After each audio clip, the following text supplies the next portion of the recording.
Hello, everyone. Welcome and Happy New Year. Thank you for joining us for the maiden edition of Africa Investment Roundtable Air. We had registration from 50 countries, African and non African countries, and this shows the keen interest in understanding Africa. I understand from our producers that most participants have joined on various platforms. My name is Chinwe Egwim, resident economist at AIR and the senior economist at FBN Quest. I will be moderating today's event. On behalf of the co-founders of AIR, Ms. Oter and Ms. Sunny, I would like to welcome all attendees and special guests. For this first edition, our speakers are the co-founders of the Africa Investment Roundtable. They are both well known to us all. Ms. Oter, at AIR, we call her AIM, is academic scholar at University of Oxford, and Ms. Sunny, we call her TFS at AIR, is the group CEO of the Emerging Africa Group. I'm sure that, like me, you are looking forward to learning from their extensive bank of knowledge around Africa's outlook as we start 2021. Thank you, CE. Thank you, Chinwe. Our sincere appreciation to each one of our distinguished participants and guests that have joined us today. We're honored at the outstanding response that the Africa Investment Roundtable Thought Leadership Series has received. Tony and I birthed the Africa Investment Roundtable as a thought leadership series to bring you candid and expert opinions on ways to access the investment opportunities that Africa has to offer. We also hope that you will gain insights on how to identify, understand, and manage the risks of doing business in Africa. We've attempted to make this interactive so that we can all learn from each other. Welcome, and thank you for joining us. Thank you so much, Chinwe, for your kind introduction. And thank you, Aroma, for your partnership. Aroma and I are profoundly grateful to you all for taking out time on a busy day like Monday from your no doubt, engaged and full calendars to spend this hour with us. And we trust that it will be worth your while. Your joining us confirms that it is a worthwhile venture to spend time examining the African investment landscape and sharing it to both domestic and international stakeholders. Thank you once again. Yes, thank you for that. So for this maiden edition, the three of us will have a conversation around 1, lessons from 2020, 2, the outlook for 2021, and 3, how Africa policymakers, domestic and international investors can turn crisis into opportunity. Now, 1 hour is not long enough for such an important discussion. So AIR will, after this event, be posting on its website a deck of slides that covers the issues discussed today. Let me also thank you for the very useful questions that you sent us when you registered. This has guided us in deciding on the issues to focus on today, especially since it would be difficult to do sufficient justice to such an important topic in 1 hour. Please post whatever additional questions you have in the course of our conversation, as we will be dedicating some time to these additional questions. Okay, so let us get started. AIM, TFS, are you ready? Yes, absolutely. Thank you, Chinwe. Yes, I'm ready. Thank you, Chinwe. Okay, awesome. Let's begin. So my first question to you would be, what phrases will you use to describe the COVID-19 crisis? Okay, now I know why you wanted us to be ready. I would say unprecedented crisis, multifaceted, the great lockdown, since we call the financial crisis the great financial crisis, the great lockdown. Oh, it's a hydra-headed structure. So it is a pandemic, a health crisis, an economic crisis, all rolled into one. I'm looking for new phrases. So, World War III, with the entire world on one side fighting a war at the same time and fighting a tiny virus called COVID-19. It may be tiny, but I would call it a monster hunger virus crisis. Wow. Wow. Those are very apt phrases that describe the impact of this unfortunate crisis. Now, Yeah. to our guests, please do the same. Let us know how you will characterize the COVID-19 crisis using the chat function on whatever platform that you have joined us on. Indeed, last year was horrible, and unfortunately, the crisis appears to still be unfolding. Now, let us discuss key highlights of the experience by comparing Africa's experience to date with other parts of the world. TFS, can you kindly share your views around this?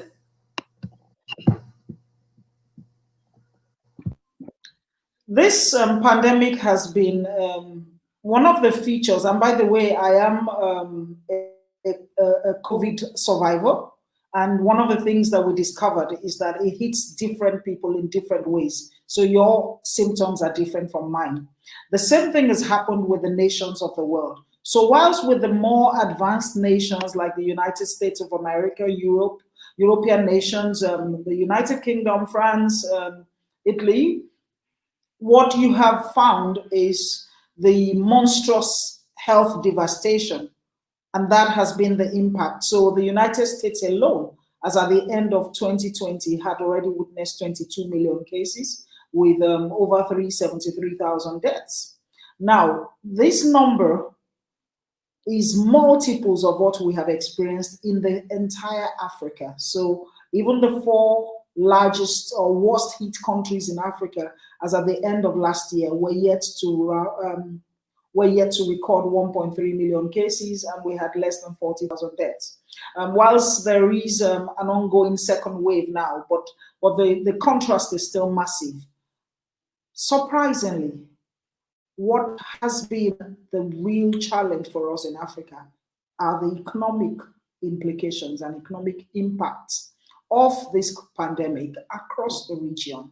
And so we have a contraction of GDP region-wide of about 3.7% last year.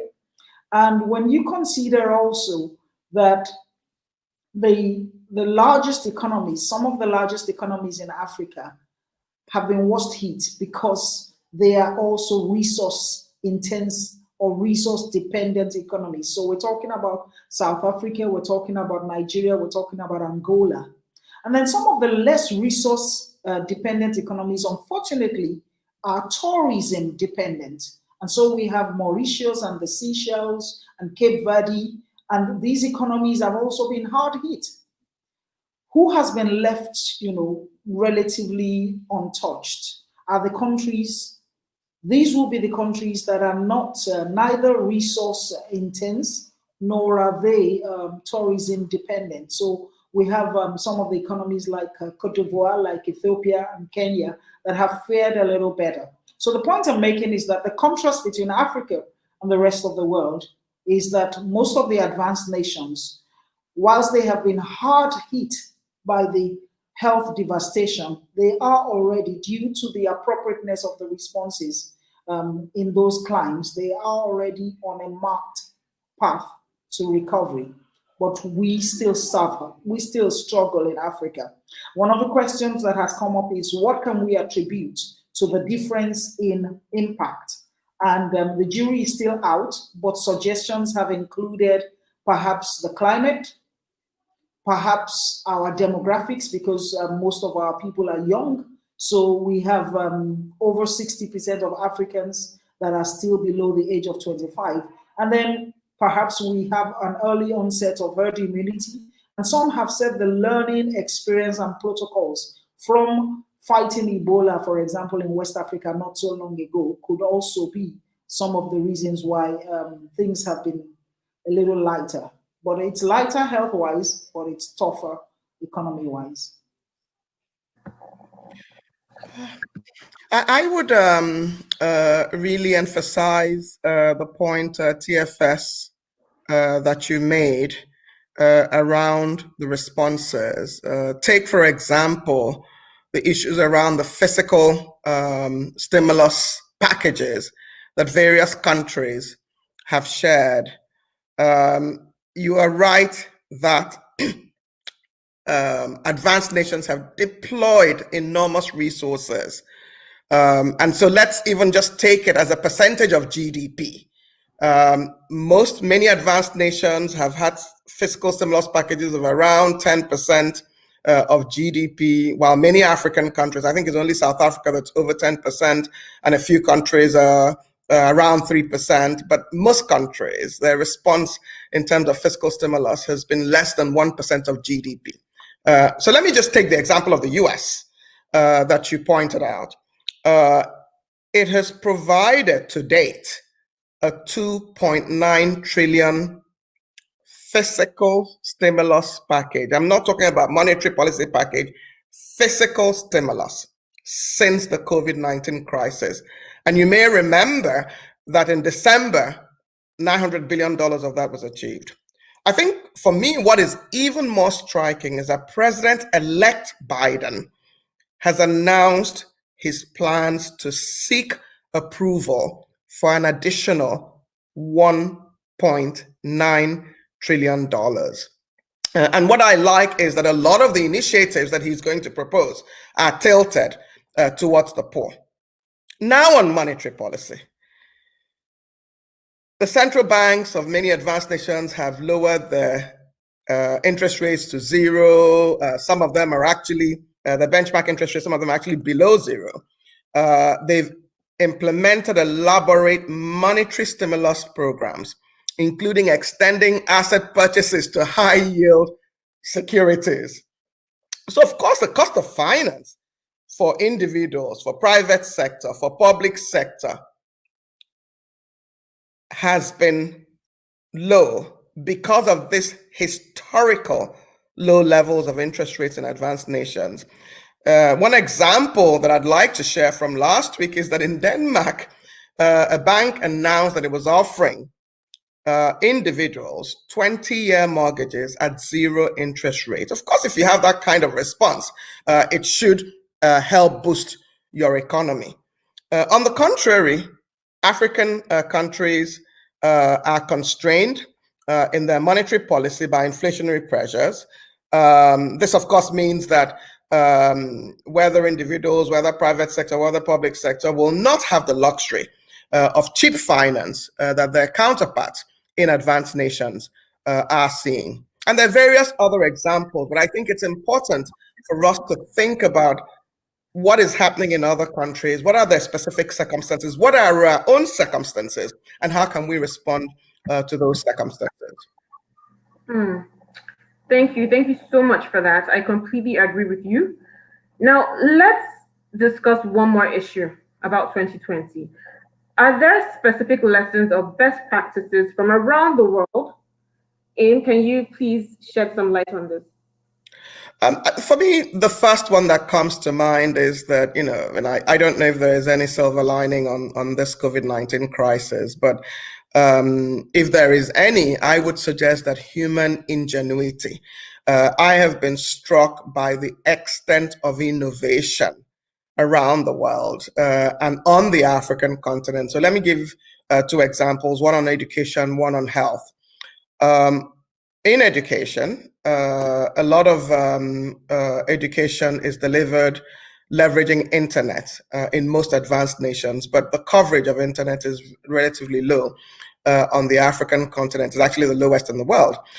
And so what we've seen is, my heroes, as I call teachers, teach through WhatsApp, through radio, through television in many of the communities that don't have internet access. The other one is, of course, the expansion of telemedicine. It will certainly cut the costs of medical tourism out of Africa, because that has been a drag on resources for the continent. So it's innovation and human ingenuity to respond to crisis. Okay, thanks for that. TFS, could I please get your perspective on that? Yes, so for me, one of the greatest lessons is the importance of collaboration. Countries of the world, just like many times departments and divisions in a company, and even members of families, over time have developed the habit of working in silos, and selfishness has been the bane of some of these interactions. So prior to now, if we thought there was a virus in China, we thought it was a Chinese problem, and we wondered what was wrong with the Chinese. Why are they always masking up in all the airports? Now we're learning that today, a health challenge, a security challenge, or an economic challenge in any part of the world is ultimately the problem of the entire world. So what started as seemingly a Chinese problem, and not even from mainstream China, mainland China, it was from a remote market called Wuhan, is today the source of a global problem. So we need to understand as a world that because of the level of interconnectedness of the entire world, today we can no longer ignore or bury our heads in the sand when there are challenges coming from any part of the world. This pandemic has disrupted supply chains, has disrupted access to markets, has disrupted travel, both business and leisure travel. Education has been disrupted, medical access and medical tourism and all forms of tourism have been disrupted. So when you consider the far-reaching impact of the pandemic on the whole world, you will understand that going forward, the world must learn to act as one. And similarly, solutions to problems, best practices can come from any part of the world, and we must be willing to listen and work together. So that's for me one of the key learning points from the situation we find ourselves. I think that TFS, that those collaborative efforts have to be led by our leaders. And one of the other things that I think the crisis put a spotlight on is on the value of leadership. We've seen the consequence of poor leadership. We've seen the benefits of good leadership. And, you know, I'm also excited just to say that I think a crisis like this allows people to understand some of the attributes that are associated with being feminine. And some of the female leadership attributes, whether it's teamwork, empathy, and courage after you've thought through what is required to tackle an issue.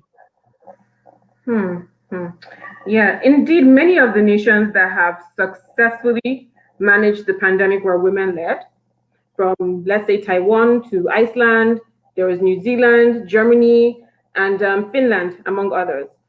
I am enjoying this conversation, and I have written so much down already. Now, to our attendees, please take the opportunity to put your thoughts around the lessons from 2020 using the function on whatever platform you are on. Okay, now seems like a good time to take our first poll.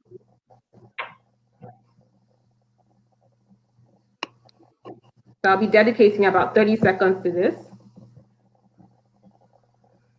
And the question is, which one of the following fallouts of the pandemic would you say has had the most impact on African economies? Options are A, disruption in international supply chains, impact real sector productivity. B, crash in major commodity prices, impacting reserves, currencies, and markets.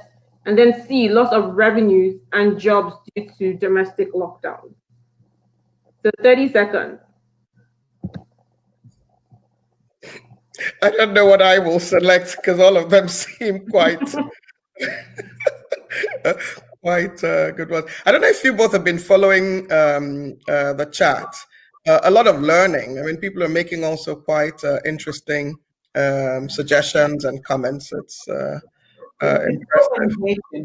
Even before we started, there were already 120 comments in the chat box at the time we were starting. It's so engaging and from all over the world.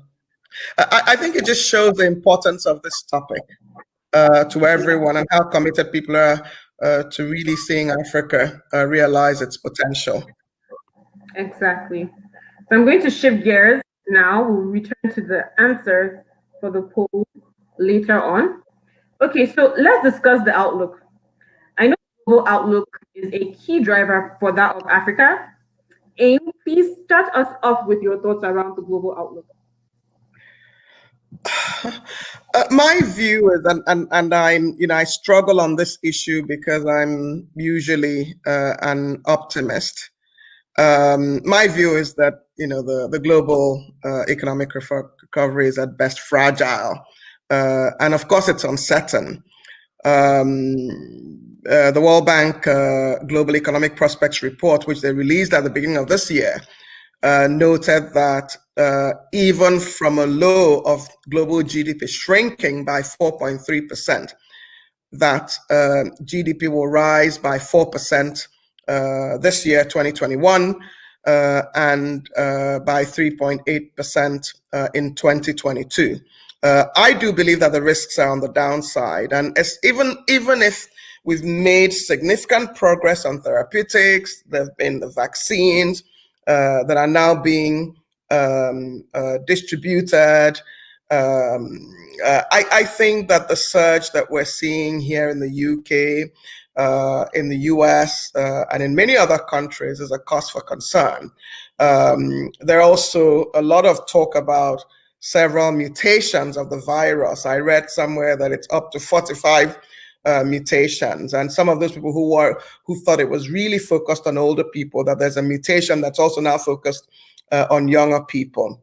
The WHO has now confirmed that herd immunity will not be achieved in 2021. I think that there's been great job done in producing vaccines, but even countries that are doing it now have logistical challenges and challenges of distribution, and people are worrying about whether they should take the vaccine or not. But for me, even more significant is the long-term scarring, economic scarring of this crisis and the consequent great lockdown. The human capital challenges, the postponement of investment and infrastructure and other capital investment. And Chinwe, we're talking the other day about the article that The Economist put in their first edition this year, where they basically said that if you just take where we thought we would be today, at the beginning of 2020 and where we are today, that the world has lost $10 trillion. And this is, of course, a conservative estimate. I mean, the debt levels are very high, particularly with the some of the advanced nations. I don't think we've seen the debt levels that we're seeing today as high as they've been since the peak in World War II. So something I think that policymakers need to watch is financial stress and other issues that could compromise financial stability. The global outlook is fragile, and I don't know if you both agree with me. For me, I worry that one of the most challenging issues is restoring confidence across the world. I think we need to make sure that we restore consumption, we restore trade, and of course that investments come back, because those are the things that fuel recoveries. Thank you for that. TFS, can I get your views around Africa's outlook? So there are two words that AIM has used, and AIM at AIR is Aruma. The two words that Aruma has used that also rightly describe the outlook for the African economy, and those words are fragile and uncertain. Fragile simply because the path to recovery is not quite clear yet. even though we will examine some initiatives that we think could be game-changing. Uncertain because there are uncertainties, for example, around the deployment, the access to the vaccines relative to the population, the 1.3 billion population that we're talking about. And so unless we can scale up the appropriate responses, and Aruma has spoken earlier about both the monetary policy and the fiscal policy responses. So unless we can scale up these policy responses and have both the public and the private sector coming up and playing their part to ensure that there's containment of the economic impact of COVID-19, and do this with a sense of urgency, the outlook is not certain. So downturn in economic activity is estimated to cost Sub-Saharan Africa as much as $115 billion in output losses. That's what we're looking at. The Global Prospects Report estimated that 2020 outcome was a contraction of 3.7%. And that is equivalent to a 6.1% contraction in per capita income, and have estimated for 2021 2.7% growth rate for the region, and with a 0 growth in per capita income. Now, when you consider that pre-COVID-19, 7 out of the 10 fastest growing economies in the world were in Africa, then you understand why we're concerned. I agree with you. This has been described as the worst recession in Sub-Saharan Africa in at least 25 years. Some people even say forever. And you talked earlier, TFS, about the large economies. I think they've had a big impact on where Sub-Saharan Africa has been. Particularly. So if you take Nigeria, for example, the World Bank estimates that its GDP declined by 4.1%. I believe this is because of the steep decline in oil prices. Yes, progress has been made to diversify the economy, but the exports and government revenues still come very much from oil and gas a little bit. The South African economy, as people may know, already had both economic and structural challenges entering the crisis. And I would suggest that the strict lockdown measures worsened the economic situation. The estimate is that the South African economy shrunk by 7.8%.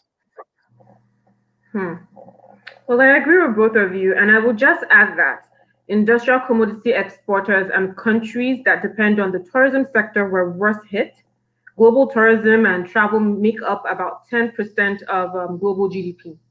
These sectors provide more than 320 million jobs worldwide, many of them by SMEs who also employ a high share of women.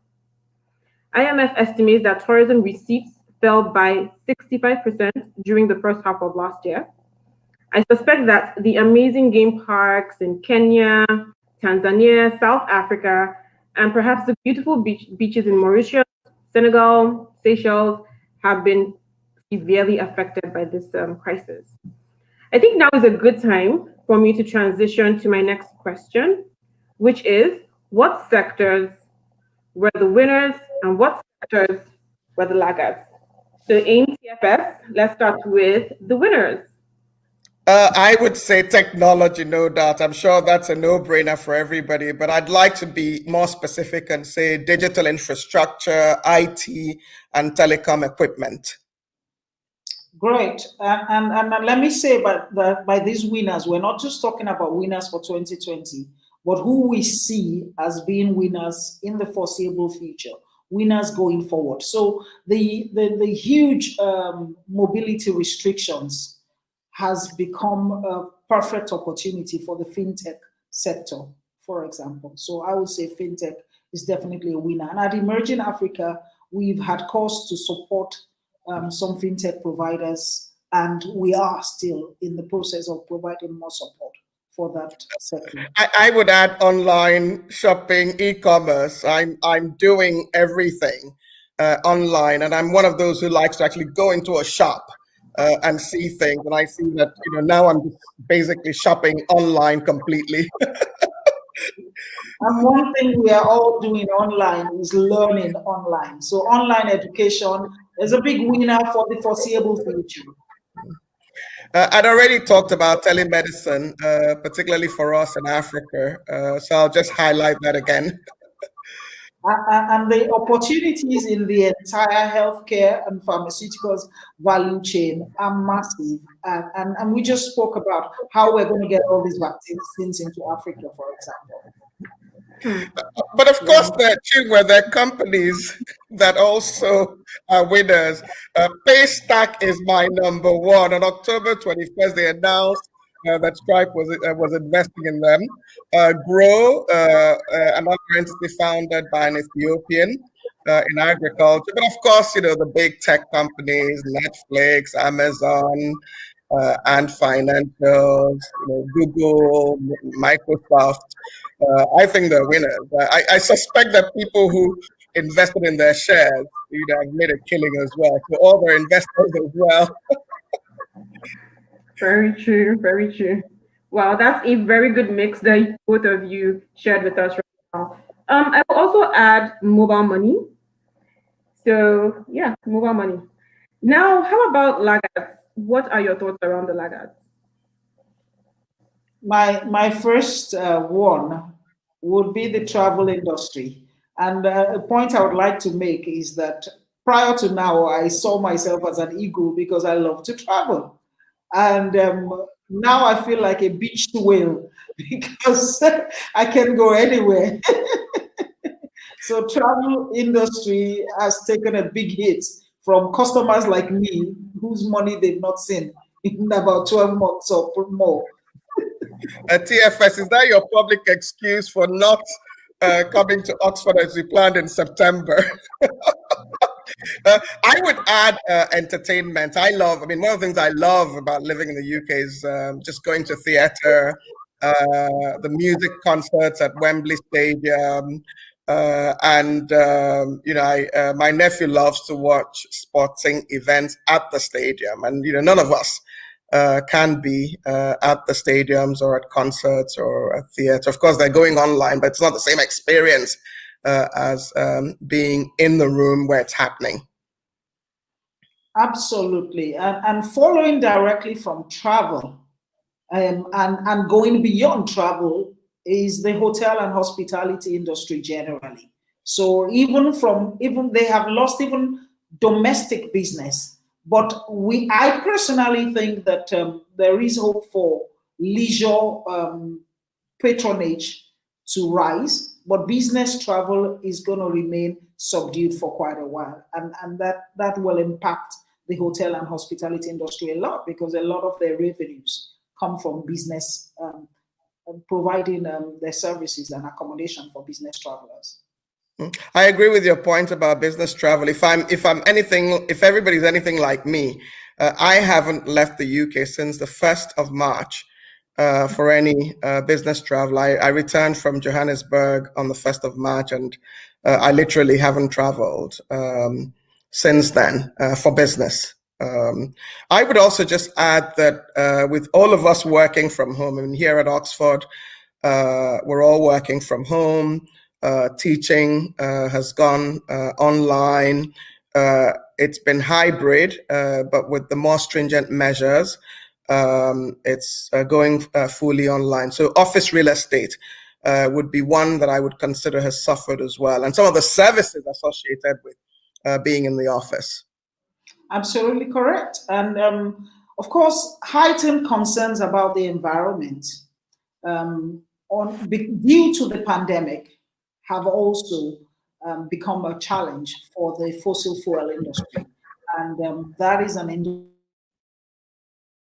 Oh, I think you're right. And I think that when we get to the opportunities, really, I'm hoping that we can, I can share some views about the importance of green, because we need to start thinking about how we craft an energy transition for Africa. Wow, those were, I don't even know, I'm feeling down with everything you just said. But yeah, brick and mortar businesses have certainly not done well, as well as online businesses. Now, who would have imagined that most of the world would be working from home most of last year? I never thought that could happen. So, dear participants, please also share your thoughts around winners and laggards. Use the chat function of whatever platform you are on. We're checking them.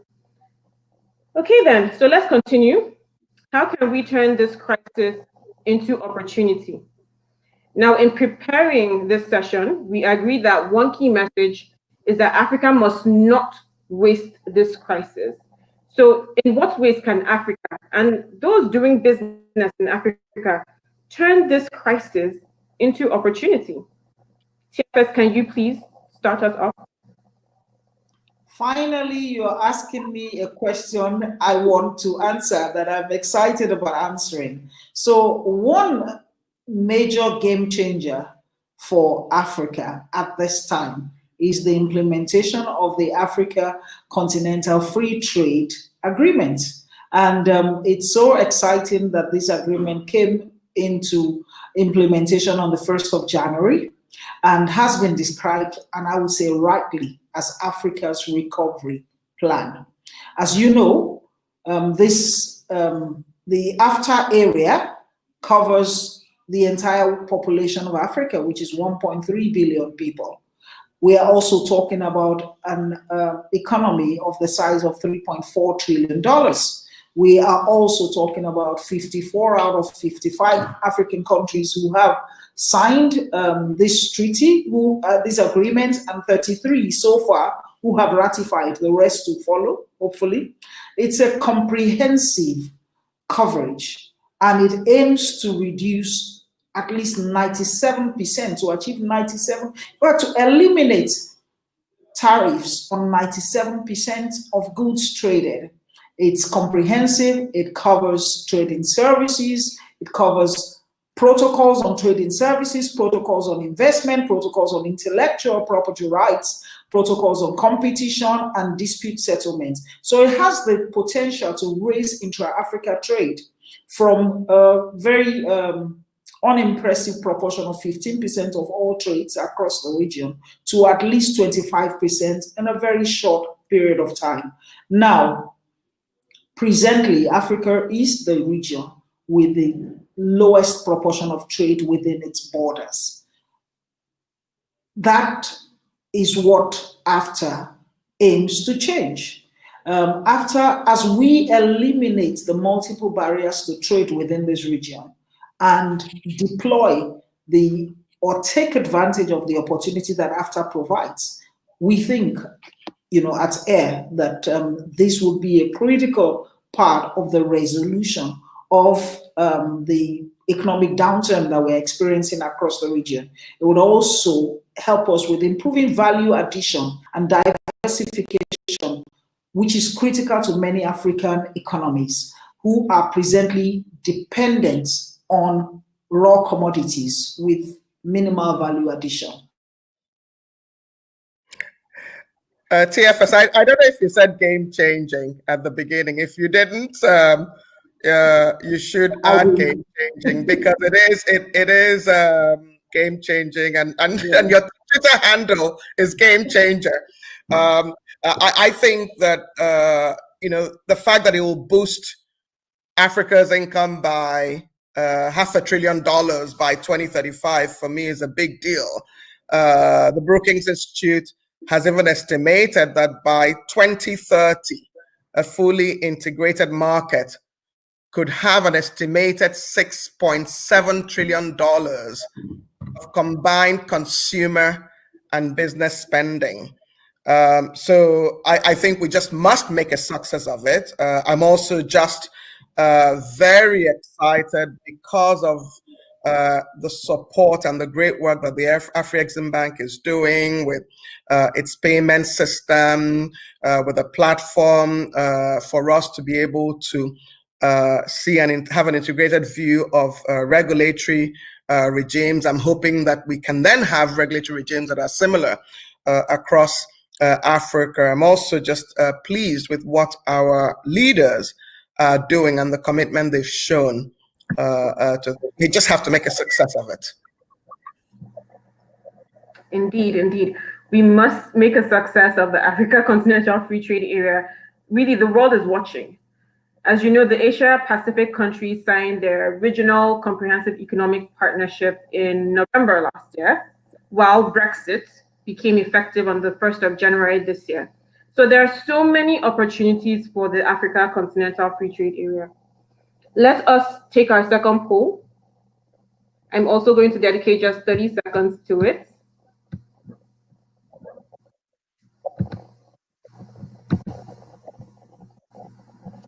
And I'll ask the participants to please click the link that they see inside the chat box. So the question is, which one of these possible fallouts of Africa Continental Free Trade Area would you say African countries are most prepared to handle? Option A, increased competition for local producers from products from other African markets. B, dumping of inferior products entering the bloc from other parts of the world, but repackaged as African products.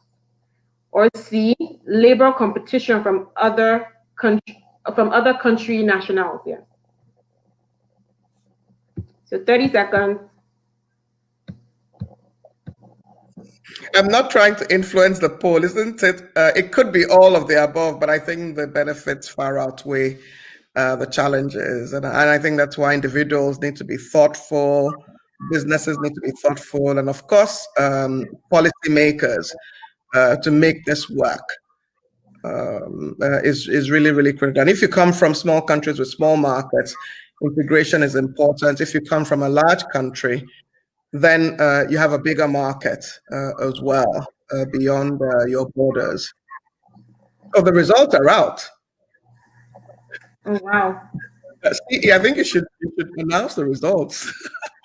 So it seems option A first, which is increased competition for local producers from products from other African markets. And then option C, interesting, labor competition from other country nationals. Okay, so people are not really skeptical around the dumping from other parts of the world. That's interesting. Thank you for participating. Okay, so let's continue. TFS, I didn't hear what you said. Oh, I said very interesting outcome of the poll. So it shows you that the primary concerns for Africans are competition from the rest of the continent for both goods and services, and also for markets, and also competition for labor. So these are the concerns that the handlers of our economies must make sure that they're very well addressed. Yeah, for the success. Yes, and we will note it. We've noted it actually. Let's continue. Aim, what are other ways we can turn this crisis into opportunity? Oh, see, I alluded to it. I think we have to green Africa's recovery. The new climate economy estimates that the climate economy is a $26 trillion economy and could create 65 million jobs by 2030.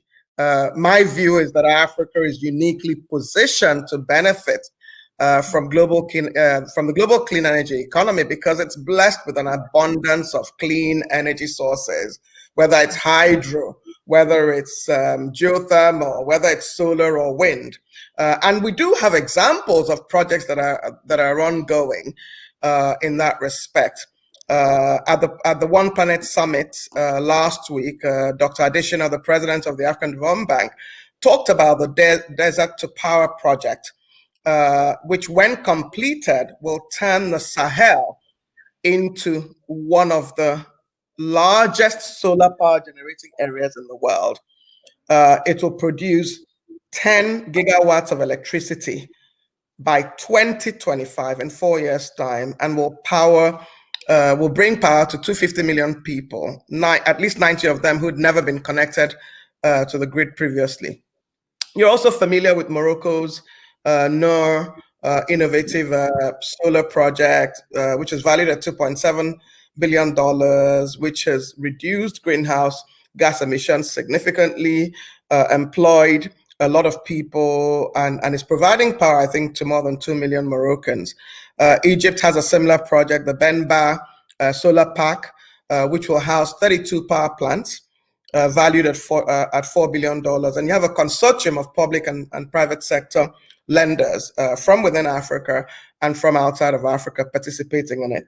Nigeria has announced that renewable energy will be 30%. They're targeting 30% of the energy mix to come from renewable energy. South Africa has been showing a lot of leadership through the IPP for renewable energy projects, but also through carbon tax, which is an area that I think African countries need to focus on a little bit. What I want to see is these projects replicated across Africa, and also with an integrated view, given the wealth that Africa has in terms of clean energy sources. But for me, the other thing that's important is that we have to protect African economies from the extreme climate patterns. And $1.4 trillion, which is almost half of Africa's GDP, is actually susceptible to these extreme climate patterns. Well, I will also add that we must also focus on sustainable agriculture and greater value addition to agricultural commodities. According to the Africa Development Bank, I believe Africa spent a net amount of $47 billion on food imports in 2018. This is a continent that accounts for at least 60% of the world's arable land. Fortunately, young people all over Africa are moving into farming and agribusiness as they see it as a way to complement their income, that's to boost their earning capacity, as well as eating healthy. Government policies should encourage more young people to go into sustainable agriculture. TFS, can you please shed some light on the financial services? I know why you're asking me about financial services, and that is good because you know, of course, that is my space. I believe that another potential game changer for the region is in digital financial services. We have an opportunity to strengthen the entire ecosystem for financial services, be it retail, be it commercial banking, be it capital markets and insurance. We must bank the unbanked, and we must ensure that credit is readily available to all African businesses, large and small. We have a real opportunity to leverage the successes we have had with innovation and technology, and more in some parts of the region than other parts. But the idea is to be able to exchange this technology, move freely across the region, and exploit the best practices that have been evolved and successfully deployed in other parts of Africa to all parts of Africa. So introducing artificial intelligence alone could potentially, according to a recent study by McKinsey and PwC, could potentially add another $500 billion, $500 billion revenue to the sector in Africa this decade, especially via, financial technology and introducing artificial intelligence to it, to our 500 million internet population, whom Chinwe like to call our internet, is it digital citizens, as we call them. So we must harness the power of insurance for risk management as well. Oh, I agree with you, absolutely, Tony. Finance is really the fuel of Africa's recovery, more so now. And we need medium to long-term finance at reasonable costs. Of course, it wouldn't be me if I didn't re-emphasize the importance of building strong domestic capital markets that have the breadth, the depth, and the product sophistication to mobilize domestic savings, to mobilize international savings. This is absolutely important. So to you, Tony, and every other person who's dealing in the capital market space on the continent, more grease to your elbows. There's a lot of work. We need a lot of resources. I would also add that innovation and innovative finance will enable us take full advantage of the domestic flows and the international flows. What we want to make sure is that every rand catalyzes another 10 rands. Every Kenyan shilling catalyzes another 10 Kenyan shillings. Every Moroccan dirham catalyzes another 10 Moroccan dirham. Every Nigerian naira catalyzes so much. Every dollar catalyzes $10. Every euro, every sterling, and all that. And I say that because if we think about some specific examples, so you think about sustainable investing and the momentum it's gaining in the world today. Just take the Pension and Investments Journal statistics about what happened with ESG investing. So global, environmental, social, and governance investing. In 2020, it tripled to $40.5 trillion.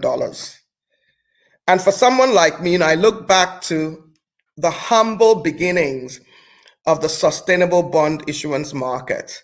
It was the World Bank doing the first labeled green bond based on demand from Nordic investors who wanted to make sure that they were focused on climate risk issues. That transaction was the equivalent of $290 million.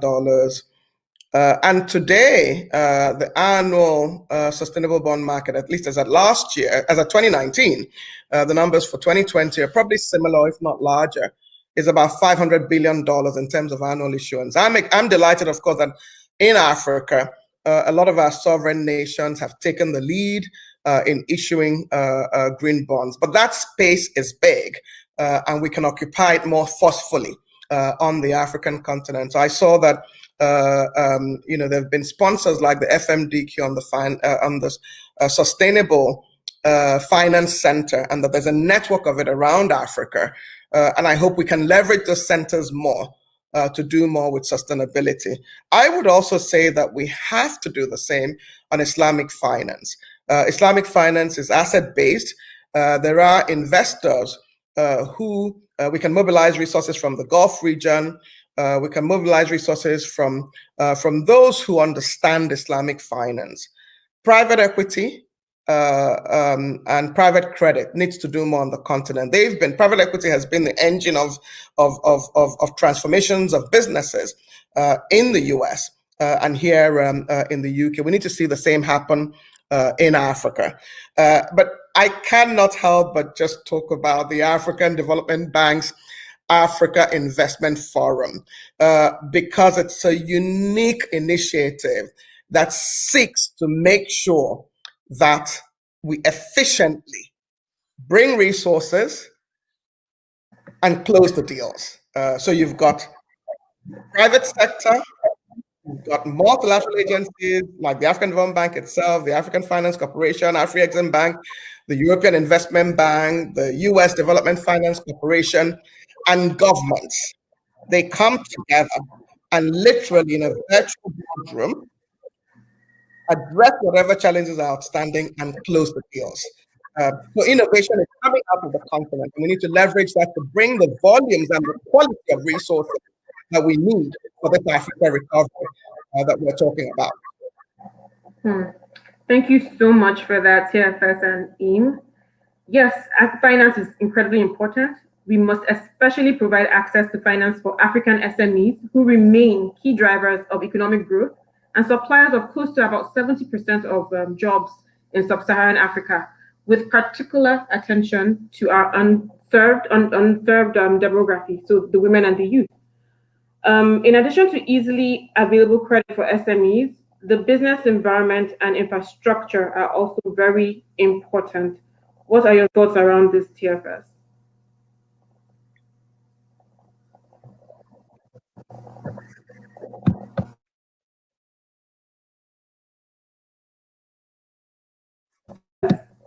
TFS, can you hear us? TFS. Okay, sorry about that. So infrastructure is critical to the development of our economies. Prior to the pandemic, we already had significant infrastructure gaps. And the situation, has probably also been, or the urgency of the situation has also been thrown up by what we have experienced. For example, digital infrastructure to cope with the challenges we're facing. So African Development Bank estimates that we need up to $170 billion immediately. Our infrastructure needs they actually run into trillions for the decade. And how do we drive the investment, critical investment that we need into this space? Recall that Aruma mentioned the role of the capital market, and as a major operator in that market, I must speak about the role of the capital market. So whilst if we are going to deploy funding through Islamic finance, Sukuk bonds, for example, some of which we're working on, you need the capital market for those instruments. Now, when you bring funds through the private equity, through private equity funds, they need an exit, and they need an assured exit. That's where the capital market is so important for the sustainability initiatives that Aruma has also spoken about. The capital market has a huge role to play there as well. And of course, we all know that infrastructure funding cannot be provided by governments alone. So the more vehicles that we can bring into the capital market to crowd in private sector funding will be critical. And talking about the capital markets, I can't but mention that despite the gloom and doom of 2020, markets across the world, and probably also because of the low yield environment in the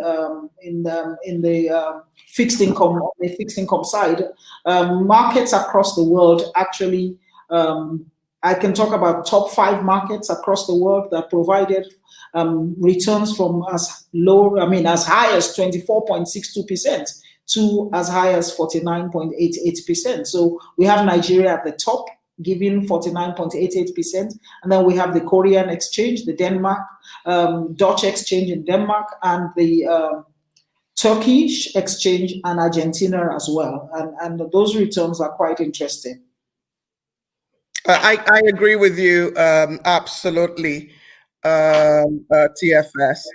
I think it's another evidence about the importance of doing your homework as an investor, because in the midst of this crisis, you've seen these stock exchanges perform very well.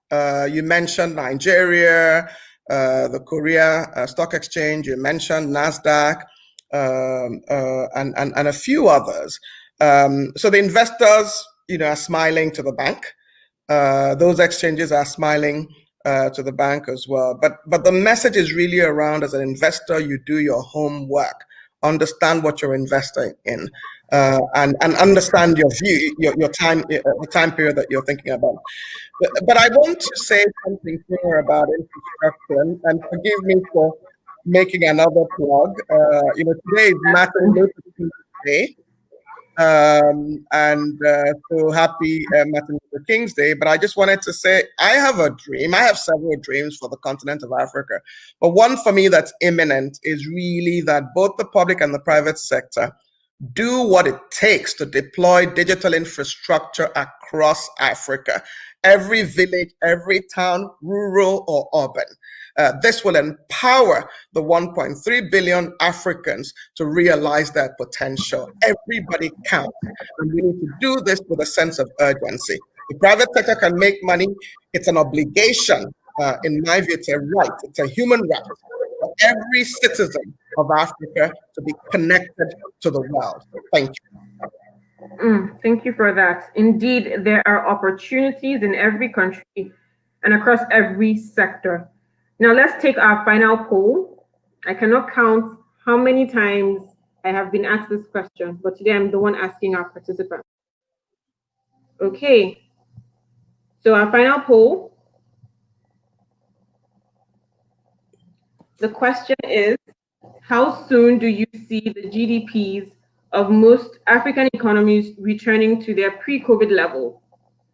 Option A is 2021, option B 2022, option C 2023 and beyond, and then option D is never.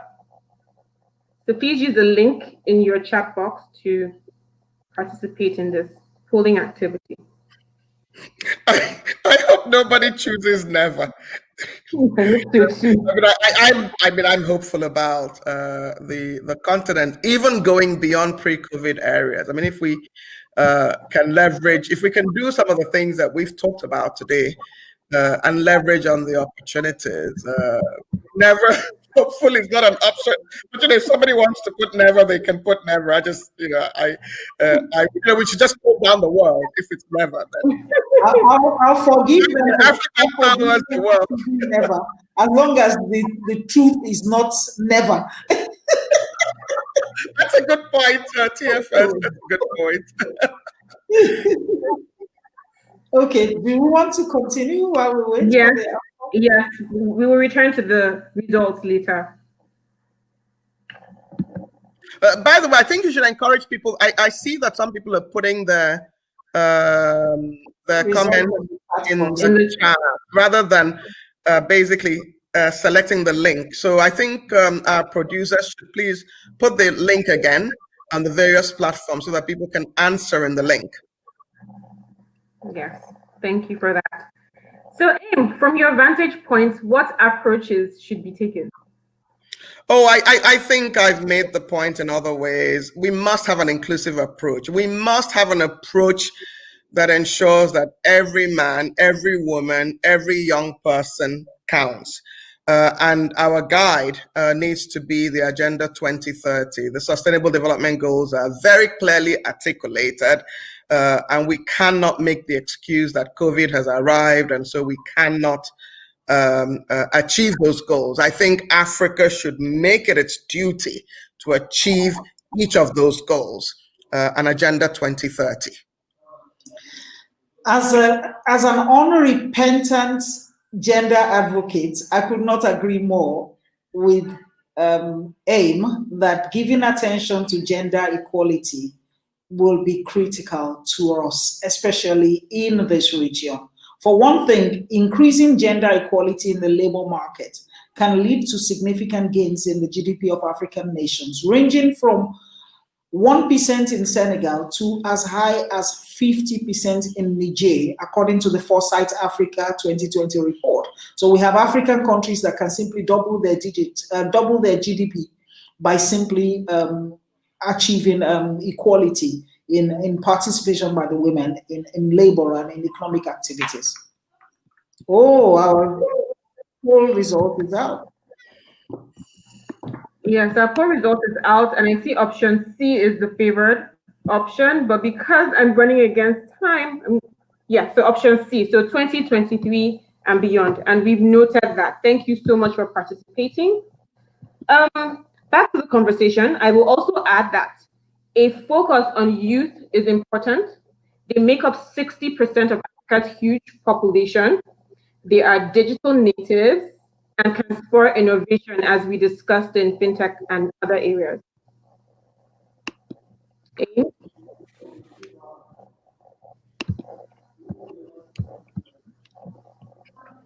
I know there are a lot of questions, so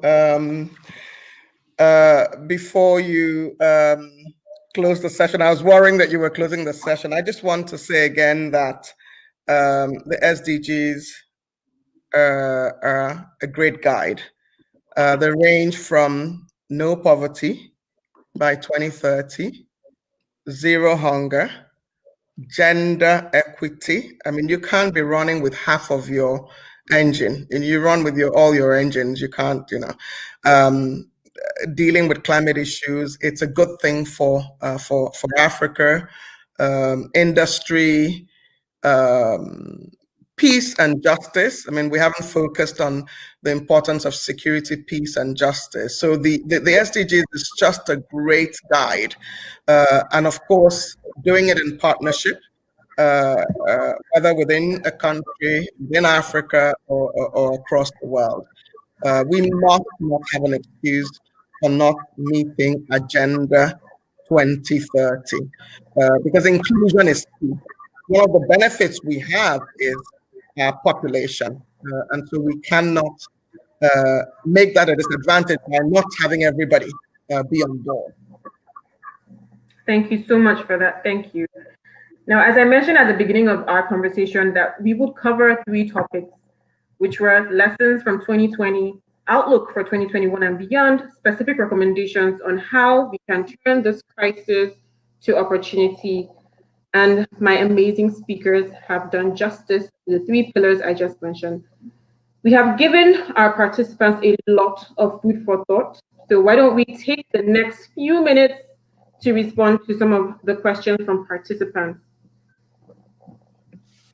So I'm sifting through the questions, so many questions, and I have limited time. Okay. So I have one question anonymously. I know it's not going to be possible for us to take all the questions because No. I'm sure we have them in hundreds. So I don't envy you having to decide which ones to pull up.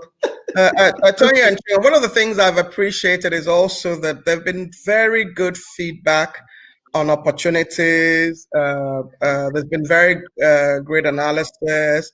I think it was Cecilia Kintomido who said, even as we look at entertainment and as we look at the travel and leisure, we should break it up a little bit more specifically because some have done well as well.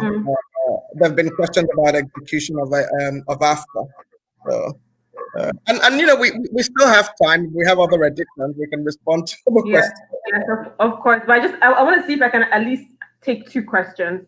Okay. So yes, one. Okay, well, I'll start with the one on the screen and then go back to the anonymous question.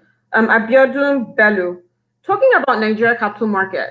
Why is platform? What platform is easy participation in the market like Ribbonwood and Weibo available in the US, not available in Nigeria? Why is Nigerian Stock Exchange or SEC not facilitating such technology intervention to drive growth in the Nigerian stock market? Is there a regulatory constraint to have similar platform in Nigeria? Aim, I'm going to throw that at you. Oh, I think that it should go to TFS since a core business is in Nigeria. Yes. Okay. I know you saw regulation and pointed it at me, but I think you should say exactly. TFS. Absolutely. Okay. Yes. Yeah, I'm so sorry. Yeah. I'm so sorry. For a moment, I couldn't hear you, so I exited and came back because I suspected it was a connection issue from my end. So is this the question for me? Yes. Can you see it or do I read it out again?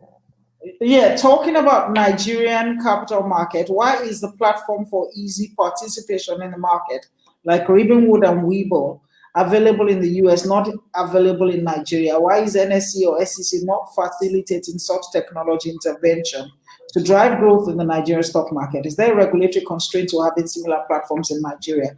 And what I will say is that I believe we have forward-looking operators in this market and also supportive exchanges, platforms, and regulators in the market. Our market is evolving. New platforms are being introduced every day, and I'm aware of even some ongoing initiatives concerning trading platforms, for example, for trading international securities. So I wouldn't knock the market. We're different stages of development across the world, but I think we're catching up pretty fast. I also believe that COVID-19 has forced us has accelerated the pace of growth, and we will see more of that going forward. I've also heard of TFS and Chinwe, some homegrown, the equivalents of Robinhood. I was just trying to recollect one of the names. There's one that's an Investor World. So there's some homegrown ones that have developed, and maybe what we may do is in a future session, when we focus, one of the sessions we're focusing is on financial markets, have each of the markets around Africa highlight some of the ways in which people can invest electronically through the platform. But even when I was at SEC, there was a lot of effort spent to digitalize participation in the market in Nigeria. And I know that both yourself, the operators, and the stock exchange and SEC have even taken that further. Yes, thank you. So we're going to quickly jump to the next question. This is from Hamid.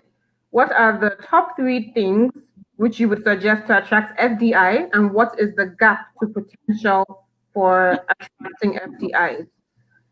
So, Ian, would you like to take that? That's fine. First, I think transparency. Investors want to know exactly what is going on in a nation. So transparency would be one that I would include from policymakers. The second is, for me, consistency of policy, and people hate the flip-flops. And the third is CE, Chinwe, what you like very much, really focusing on leveraging data analytics to be able to present the opportunities and the risks that a country faces. So those would be the 3 that come to mind immediately. Okay, thank you so much for that. Another question from Leke David. Global entertainment and communication has been huge in the past 5 years.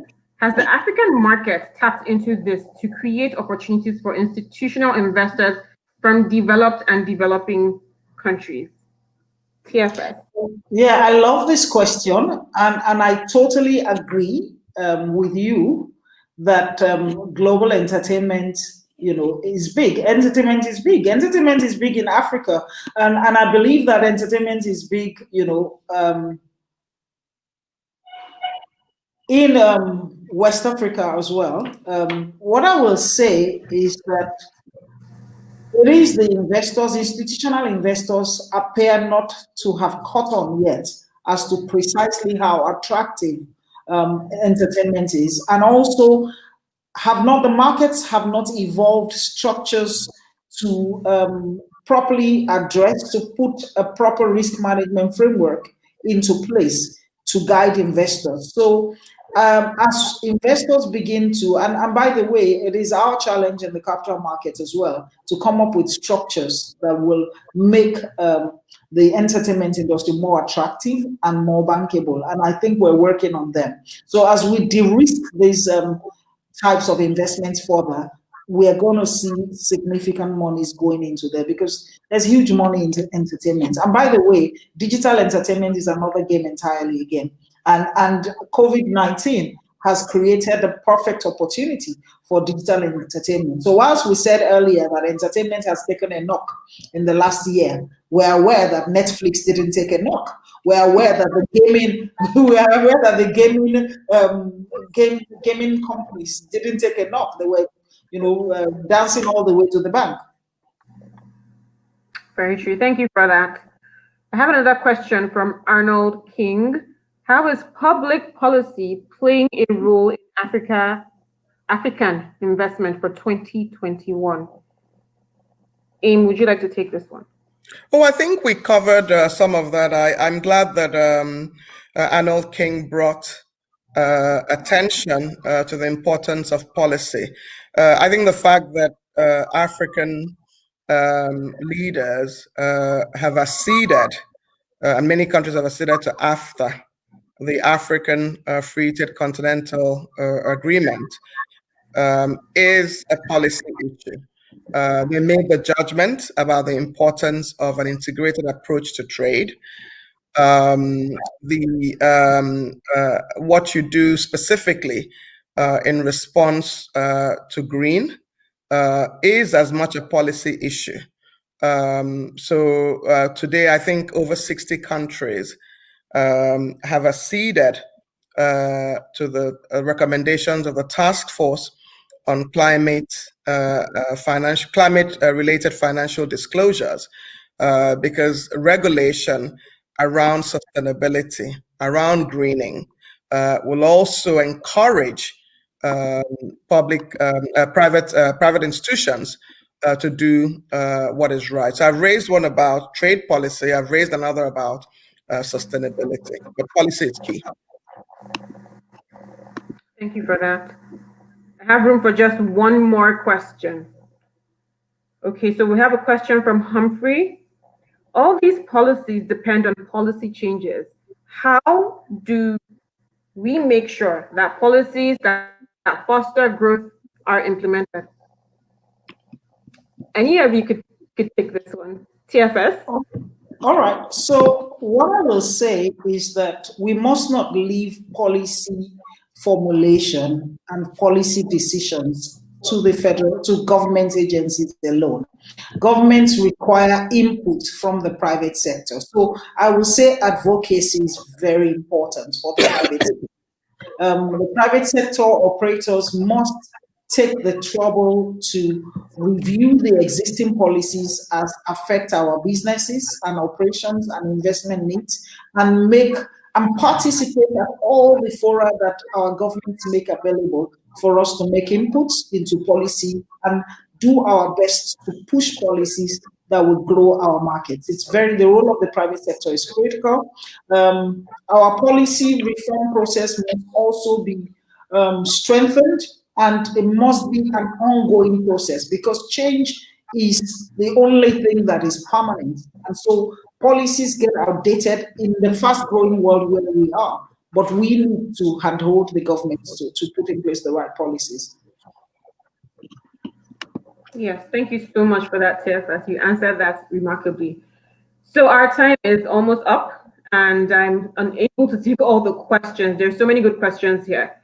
However, all participants can reach us directly via the AirLive website, and we would make sure that we place answering your questions as priority.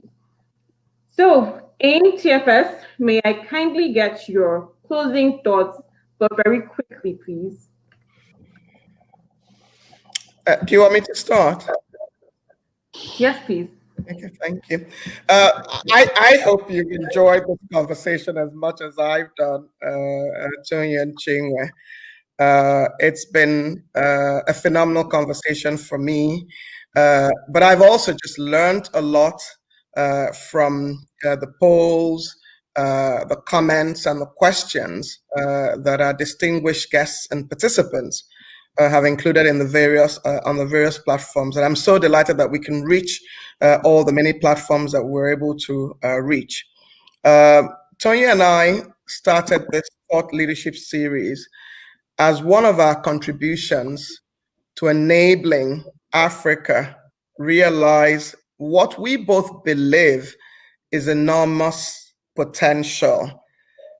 We can do this, we believe, by bringing together all of you who are experts, bringing on board subject matter experts to provide action-oriented solutions as to how we can harness the vast opportunities that Africa has to offer, but also just help you think about the risks, understand them, and manage them.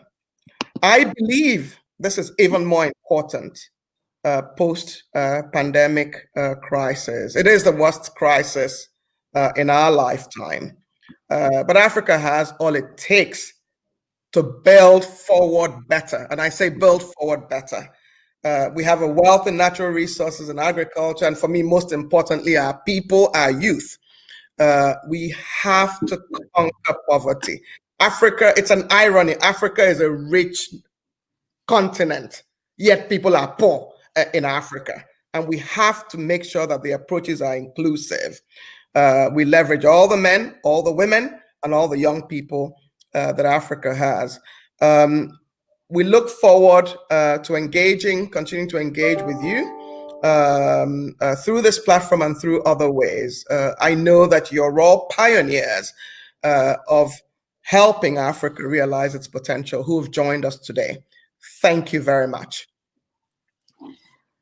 Thank you, Aruma. That was excellent. I would just like to say that I treasure this time that I have spent with you, Aruma and Chinwe, and with all our participants across all the multiple platforms today, examining how Africa fared in 2020, and more importantly, looking forward to where recovery, growth, and value is going to come for Africa in 2021 and beyond.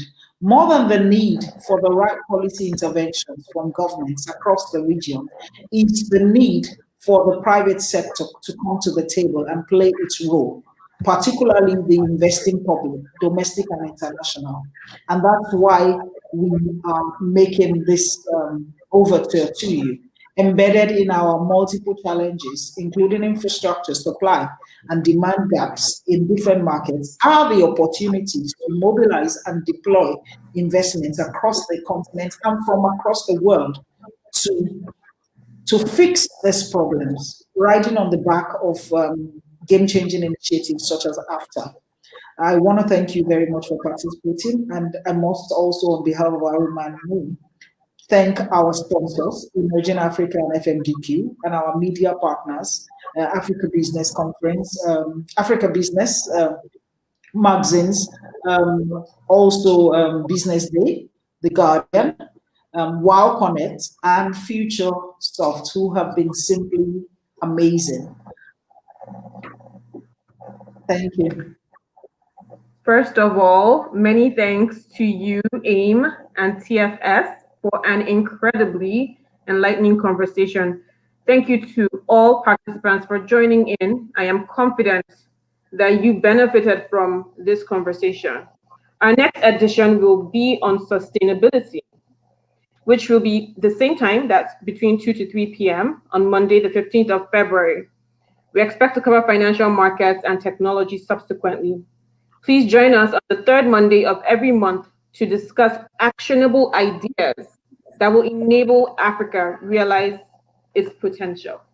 Thank you so much once again. Thank you.